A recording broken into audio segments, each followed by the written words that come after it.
Welcome back everybody to part 2 of the Duratech ship shop tour. We're in the central room today and we will have, I think it's 5 ships in this room and 1 large one. So let's get to it. We're starting off with this one here, very interesting looking little ship with a side seat in the middle there. Let's have a little look what we've got. We have the Vider A. Is a utility vessel that was designed to accurately measure the speed of other ships. A second pilot's seat on the side of the ship is used to point and track a target. And only, well, 6.5 million is pretty expensive for what it is. Okay, let's have a little look what we've got here. We've got an extra side window, probably just for symmetry reasons. We've got a way to connect to the ship for refuel, and we've got empty slots here. Now this is interesting. I'm not sure what these would be used for. And does it have them on the other side? Very cool looking front. So much reverse thruster. That's crazy. Yeah, same on the other side too. And some lights. Rear thrust is also pretty hefty. Right, how do we get into this bad boy? Let's have a little look. Top maybe? Aha. Oh. Flung upwards by the door. Right, on the inside, we immediately face with a bunch of YOLO racks in here and the generators either side and a button to close the door above us. We've got, let's just land here, we've got 2 little shelves on either side here. Here we have the transponder as well as the main flight computer and I believe the FCU. There's 2 FCUs on this, which just makes this a pretty interesting ship. So I'm guessing 1 for each of the seats, considering they did say that this one is used to aim the ship. So main cockpit, we've got all the main stuff up here, all your usual buttons and screens available here. Nothing on the sides, nothing below, and the controls are just spread throughout. So very, very basic, especially from Duratech here. But the main feature of the ship will be controls from this side, which should give you a speed limitation. Now, for this ship, I think it's a bit of a weird one, because I would normally do this sort of speed testing in the SSC with a small little device which you could spawn and carry around with you. Why you would need a whole ship to do it, I don't know. But it's still a cool design. I'm loving the surround here for the window. That looks really cool. All these extra little details are definitely fully appreciated. It's kind of got that very standard Duratech kind of wraparound art style on all of these, which is really cool. Tons of maneuvering thrusters, presumably so you could stay on target for the beam that comes out. Let's just quickly show you guys that. Because one of these buttons will be the, there we go, the rangefinder beam. You get a bunch of lights come on and you make sure that stays pointed at the ship, and it should give you a reasonable measurement of the speed. How it got a speed measurement of 132 just turning it on is anyone's guess. But should you not have a small speedo device of your own, you can come get this ship and start using it on your ships to get a very accurate measurement of your speed. This way of measuring speed is far more accurate than what you get out of ISAN's velocity measurement, which can go anywhere between 5 meters off and 500 meters a second off. Right, here's our next ship, and this one looks pretty darn cool. This is the Volsung A. It's somewhat special, a small shuttle. Wait, wasn't she an evasive fighter after all? No, I think prospecting was her thing. Anyway, the ship comes equipped with a generous main thrust engine, and a big rack of maneuver thrusters gives her enough speed and swiftness to serve as your quirky, loyal steed in both peaceful and hostile situations. Volsung's empty turret is also eagerly awaiting to be loaded. And this is actually really cheap, 3.3 million for a working ship that you could slap a gun on if you wanted. Not bad for a cheap defensive fighter maybe, but this thing is definitely completely lacking in armor. The whole side here is just either thrusters or the radiators, which would immediately start leaking should they get hit. Same on the other side here. Now, at the back here, we've got what we got here, 4/8 triangle thrusters. That's not bad for something so small. The standard patented Duratech rails making their way around the whole ship in different areas looks really, really nice. And the controls all slid off to the side here to get out of the way of the pilot to only have what you need in front of you here, which is pretty cool. And because of the light above somewhere, I cannot read hardly any of this for the life of me. But still, very, very cool. Pretty standard stuff for the controls, as always on most of these ships. Now, can we find the service button? If we take this from an angle, one of these has to be the service. This one maybe? Is there another one there? No, maybe this one doesn't have a service button. No? Maybe, let me just jump back in the seat, see if I can try and read this. No, which means any hatches should be visible on the ship with their own buttons. Got to be able to change the fuel rod somehow. Let's see if we can find it. Not seeing anything there. Wasn't set off to one side or on the top. Certainly didn't see one on the top. Nothing. How would you change the fuel rod then? That is very interesting. Did I completely just miss the button? Not seeing it. Identity, mount, finder, turtle, center. Don't know what that is. That's the engine. Who knows? This is going to be the only ship from Duratech that I've ever looked at that I can't find a service button. They love their service buttons. So, if you do get this, be warned, it may be tricky to refuel the fuel rod on this one.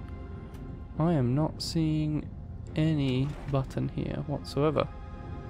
So, something possibly Duratech may need to fix on this ship. Where the hell is the engine? But this looks like it would be pretty cool to fly.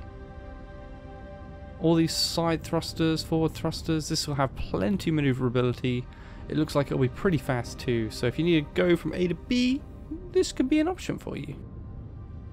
As would be these other small little ships over here. We've got two very similar looking designs, and I'm sure that is on purpose. But let's start with this smaller one here, the Volsung A, developed out of the desire to create a Duratech equivalent of the famous Volsung family. The ships in the class are very modular basic ship frames and can be modified and multiplied to fit many roles. The A variant is a robust speeder bike that has a long flight time and 2 unused hardpoints for installing various additional gear. And again, absolutely loving these rails that wind around the ship. They just look super cool and could even double as landing gear if this thing is moon capable. But let's see at the back here, we've just got simple 4 triangle thrusters. I wonder if this thing actually has a generator or if it's battery operated like the Volsung.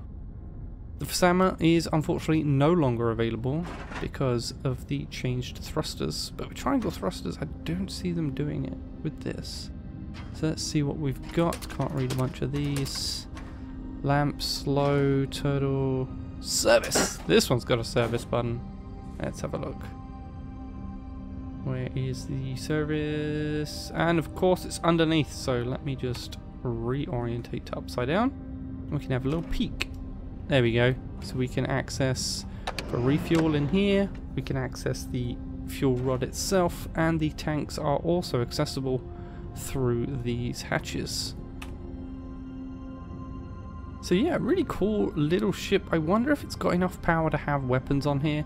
That could be really good as a tiny little kind of snub fighter-ish type design if it could power the guns. But my guess is it may not have the ability to fire that prolonged if you did put 2 guns on the side. And the other version is the Volsung B. The B variant is a modular speeder design and it doubles the fun of its predecessor, thanks to its 2 pilot seats, an integrated ISAN mono navigation system, and power reserves that enable the operation of a 1 ship-mounted gun. Duratech automated power and fuel management and flight modes are included in the ship as well, and still under a 5 million credit balance, which is pretty damn cool. So it's nearly the exact same from the side, they just stretch the middle, which looks really cool. You still got the 2 side points as well for extra devices should you wish to use them, and a single weapon. So this one must not have enough power for weapons at all. But this one, we've got a passenger seat on the right hand side, and on the left here we have the main pilot seat. So again, your standard array of stuff here, and your ISAN navigation in the middle, so both can see pretty easily. If we smack the service button, we will probably see the exact same area on the bottom. Here's the service panels, and again they've got still the same generator, although probably slightly bigger on the inside, double the fuel tanks, and where the second generator possibly could have gone, they've decided to put ISAN mono with 1 receiver, so that is pretty cool. Again, I'm just loving the way they can always integrate these rails in. It's just such a defining feature of their ships, and I certainly am inspired to use them a little bit more on my own ships. So going around to our last small ship here, this one I am absolutely loving the look of. This one is a personnel transport. It's just got this slick look to it that actually looks like a dropship, like fast dropship shuttle that you can just drop your friends in. If we jump into the seat here, this is what you'd look like as a passenger, strapped in with a roll cage around you, and 3 of your buddies on this side, 4 on the other, ready to either go to battle or be taken out to a work site for mining. It just looks super cool. You got plenty of thrust here with 4 box thrusters, and by the looks of it, 1 receiver on top will give it ISAN mono. So let's crack open this and see what we've got inside. So you got access to a whole bunch of YOLO in there, as well as the main flight computer, the propellant tanks, and the 2 fuel rods in the generator here. That's pretty cool. And in the main pilot seat, very unobstructed field of view here, so you can see quite the ways around you and a little bit below you should you be approaching the ground on a planet. Now, this is the cool button I want to show. Oh, it's also got landing. Is that landing lights or landing mode? I'm guessing landing lights. It looked a little bit brighter. Hold on, let's just double check this. If I stand here, I could still click that. No, must be a landing mode. But this button is the one you really want to see. Check that out. Actual working roll cage. It's not needed at all for this ship to function, but they put it in anyway. That's some real dedication to the craft right there. That is super, super cool. I'm loving the use of the decorative plates here as well to give it a nice, like, kind of textured look on the ship. And there seems to be plenty of maneuvering thrusters placed around the ship, as well as these rails at the bottom again that could possibly use as landing buffers with the new landing mode. So that is super cool. Let's see what this says about it. This is called the Volsung A. Oh, no, that's not an R, that's an A. The Elsa A. Civilian transport shuttle with a passenger capacity of up to 8 endoskeletons and a daring look that will turn endo heads at your local spaceship wash. Do you need something like this? Maybe not. Is it fabulous? Absolutely. Love it. 3.3 million means this is not such an expensive thing to do either, and will serve as great transport should you need to ferry a whole bunch of either new recruits to your station or if you're just picking up some people that maybe haven't locked on for a while and they're over by one of your stations, you need to bring them to a new station. The control area is very, very clean, only buttons that you need and a few displays, and all the other stuff is tucked in behind and around the seat and under the seat. So this is actually brilliant. I love this to bits. Great job here, Duratech. So this leaves us with just one ship, or should I say a slab, this monstrosity of a ship. There we go, loaded in now. This thing is ginormous. Just look at this bridge. This thing is fantastic. I love massive glass bridges. They just, it just sets it off so well. Gives you such a good view. This is really, really nice. So let's read the board and then we'll go jump in this ship. So this is the Faradaga A, I think? Yeah, Faradaga. There we go. Original role as a mid-range explorer, it quickly became clear that the Faradaga Class A variant makes a fast, robust supply tanker equipped with 36 large propellant tanks and 48 spare fuel rods, and clad in a composite of Aegisium and Charodium armour. It's suitable for both civilian and military convoys, and her spacious bridge for up to 3 crew members offer extensive control and diagnostic consoles, energy management, ISAN navigation with waypoint module, and supply control. Oh boy! With a wallet crunching 50 million credit cost. So let's take a little look around the outside. Here we can see the door, some cool decorative plating here. On top we can see more decorative plating and the very typical Duratech wraparound art design. At the back here we have this humongous array. I'm not even going to count all of these thrusters. This is just huge. That's an insane amount of thrust, but it will probably be needed because of the large amount of fuel that it carries. This thing is going to be heavy, as well as having Aegisium and Charodium armor. It's going to be pretty heavy for that too. Oh wow, did that slide out? Nice, you've even got a little slide out ramp to help you get in the ship. That is walkable. You can just walk up from that, no jumping required. So upon entering the side, we have this red lit area. It looks pretty cool. Not enough space to walk under the lights though, which is a shame. But there is plenty of fuel rod storage here, and what looks like a hidden little hatch there. So let's go back up here. We've got some buttons on this side here. We've got light right, so that'll be the red light. We've got button for the door, so you can seal yourself back in, very important. And oh, that opened the secret hatch at the back. Where does this take us to? I think that's just for cabling access, but still cool that they've got it there. Who knows when you need a field repair.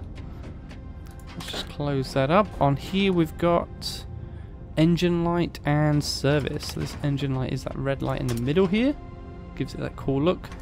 And service opens up, oh man, whole bunch of hatches.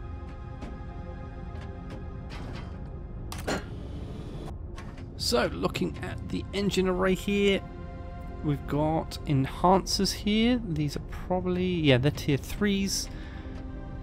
Lots of cool little art piece design here around the lights. This is really nice to look at. And then you've got your FCU and your transponder there, and there's probably squeezed underneath is the main flight controller. Going back through here, we can see more of the generator. This is a huge amount of generation. This is just nuts. Is this the same on the other side? This is bonkers. That's going to be burning so much fuel. Damn. And running down here, we've got these cool little labels for each of the tanks, and we'll tell you which number is which tank. They've labeled all the tanks. Tank C, Tank B, Tank B, oh, Tank C. I'm guessing they've linked all these tanks in one big row together. That's crazy. That's a lot. That is a lot of propellant. This thing would go boom if it got shot, that is for sure. On the other side, we've got more of the same. So let's check out the bridge. We've got cool little shelves here as well, which is kind of really cool. And is this like hidden areas? Ah, this is just for cabling. So, oh. Well, that one's lost. Let's check out one of these top ones. See if this is just cabling as well. Yeah, looks like it. Let's check from this angle. Yep, just to get to the mover thrusters. Okay, looks like they didn't set a minimum value, I think, for this. So and that's why it can flip through. Can't properly close. So that might need to get fixed. Is this a button? Bridge light? We don't want to have bridge light. We want the cool looking bridge light. Look at that. Illuminating the Duratech symbol looks super cool. So the bridge here, we've got two large console areas and then the pilot seat at the front. So let's look at this one and explain to you what we have all of these buttons for.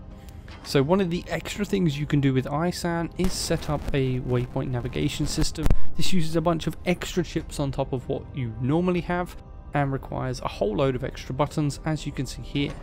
But what you can do is you can follow the instructions here and you can load in and save as well certain coordinates into your system. So you would type in your X coordinate, then hit Y, type in your Y coordinate, hit Z, type that into and you save that. And then you can aim at that destination using the orientation modes. So that is super cool, but does require this large console to set up. On the other side we have, let's see, this is all power and generator stuff and fuel tanks. That's an insane amount of fuel. What is that? 432 million fuel? Damn, that's a lot. And then you've got flow in and flow out for when you need to refuel as well. Very important. But let's go check out the pilot seat. Look at that view. That's awesome. So jumping in, the full view from the pilot seat is absolutely amazing. You've got all the stuff that you need here, like how long your rods will last at your current speed, as well as your tanks. You've got your destination information here, should you set that up in the waypoint system. And then you've got your battery cooling, orientation, and your ISAN position. Very important there. All the controls seem to be above. Oh, and we've got some extra buttons here, like slow and turtle mode, center, doors, identity. Don't know what these two are. Guess we can just turn them on. Maybe some sort of avoidance system? No? Look at that. That's a lot of rangefinders. They were scattered all across the front. So yeah, that is super, super cool. So this ship, 50 million, if you are doing fleet mining or if you're going very deep into the belt. Let's watch this come out. Oh yes, so good. If you're doing fleet mining and you're going deep into the belt and you need to bring your ships that aren't equipped for long range travel, bringing something like this ship will be exactly what you need. You can refuel off the ship, you can give new fuel rods from the ship and give it to the mining ships that are out there to give them that extra reach to get further, to get those nice, tasty, rare materials that are only found super deep in the belt. So, does this ship look like one that you'd use? Or do you prefer the smaller ones? Let me know in the comments and I will see you in the next part for the Duratech Ship Shop Tour. Kenetor, out.